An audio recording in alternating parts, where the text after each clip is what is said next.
Welcome back. A day after the UPA government's big cabinet reshuffle, the new ministers wasted no time in fitting into their roles. While new law minister Ashwani Kumar says that he would try and push for reforms more specifically to ensure affordable and quick justice, Corporate Affairs Minister Sachin Pilot expressed his desire to make his ministry an enabling one that facilitates growth, investments and one that creates job opportunities. Then of course there is the whole issue of backlog of cases. We would try and push for reforms more specifically that would ensure affordable justice and quick justice. We need also to think of how we can create a broad political consensus for a credible Lokpal bill. We will carry forward with all anti-graft legislation. We will have absolutely no compromise on carrying forward with that legislative agenda which we believe is critical to secure our democracy on stronger footing and on stronger foundations.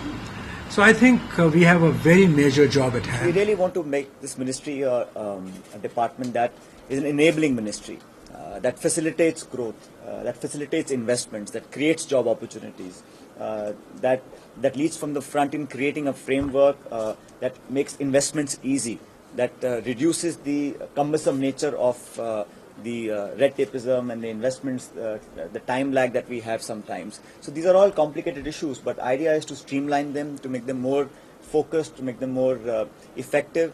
And I believe that issues of good governance, good corporate social responsibility are very, very important. Manish Tiwari, who took charge as the Information and Broadcasting Minister, said that his ministry's job was not to regulate the media, but to ensure a level playing field for everyone and highlight the policies of the central government. The Information and Broadcasting Ministry, unlike other ministries, does not really have a regulatory remit in that sense of the word.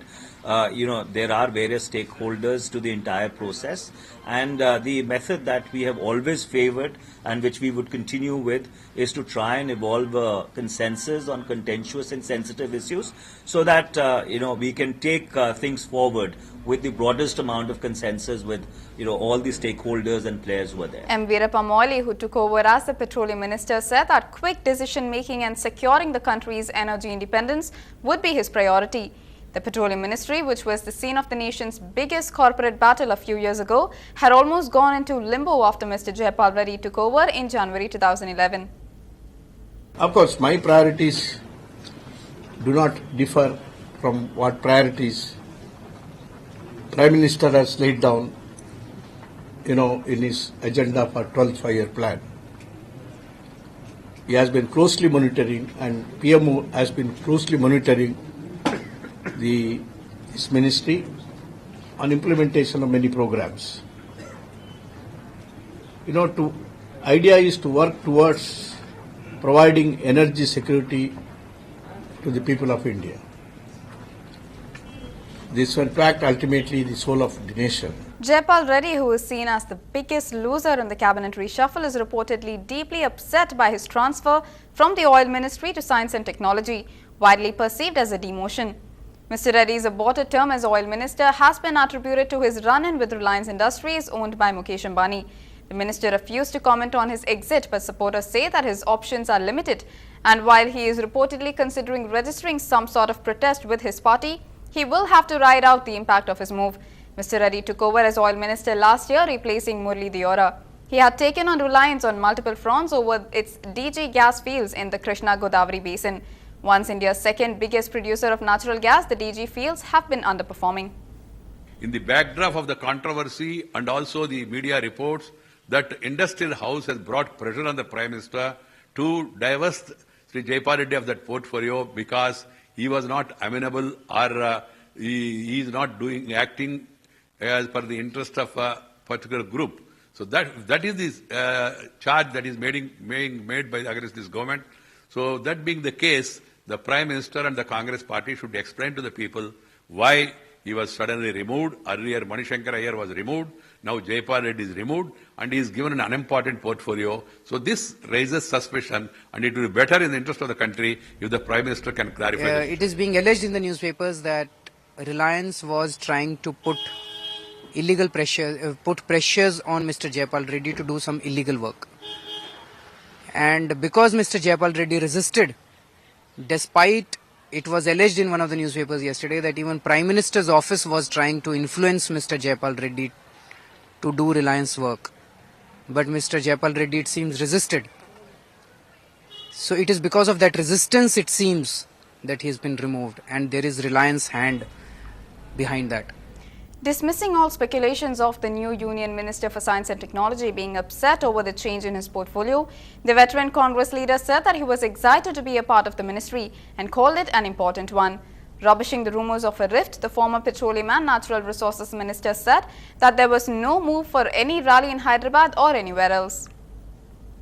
With what is billed as its last cabinet reshuffle in this term, the Congress sought to send out a strong signal that it is the boss in the ruling UPA. But allies like Mulayam Singh Yadav have sent along a none too gentle reminder that depends heavily on them to make up numbers in Parliament, slamming yesterday's exercise as a promotion of the corrupt.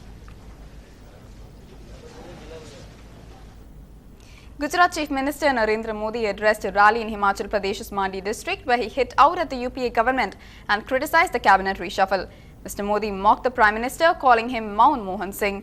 Slamming Salman Khurshid's change of portfolio from law to external affairs, Mr. Modi observed that Khurshid got a promotion despite the allegations against him. Khurshid जी है कि खुर्शी जी है मालूम नहीं, उन्होंने उन पर बड़े गंभीर आरोप लगे, अपंग लोगों के पैसे हटलाने के आरोप लगे, कोई इंक्वायरी नहीं हुई, कोई जानकारी नहीं आई, कुछ नहीं हुआ, उनको इस्तीफा लेना चाहिए था। देश के दिल में एक आग जलक रही थी, और लेकिन किया क्या? कल उनका प्रमोशन कर दिया। आप गुनाह करो, प्रमोशन पाओ, आप बेईमानी करो, प्रमोशन पाओ, यही कांग्रेस के तौर तरीके हैं। After the cabinet reshuffle, all eyes are now on what bigger role Congress General Secretary Rahul Gandhi will take up in the party. Sources say that he is set to take over as the working president of the Congress. Rahul has a reason to smile, with his stamp evident in the reshuffle. Many from Rahul's team, younger faces, took charge or were moved up to meaty portfolios. Prime Minister Dr. Manmohan Singh, meanwhile, had said that Rahul did not want to become a minister as he wanted to strengthen the party. On to economy talks, India will move to cut its fiscal deficit to 3% of GDP by March 2017. The finance minister said as the government tackles its ballooning expenditure to prevent the country's credit rating being downgraded to junk. After years of policy inertia that hit investments and slowed economic growth to a near 3-year low, the ruling coalition is pushing ahead with key reforms to stimulate sluggish growth. As fiscal consolidation takes place and investors' confidence increases, it is expected that the economy will return to the path of high investment, higher growth, lower inflation, and long-term sustainability. Well, I'm making this statement so that everybody in India acknowledges the steps that we are taking and also acknowledges that government is determined to bring about fiscal consolidation. And I sincerely hope that everybody who reads this statement will take note of that. It's another short break for now, but we will be right back soon.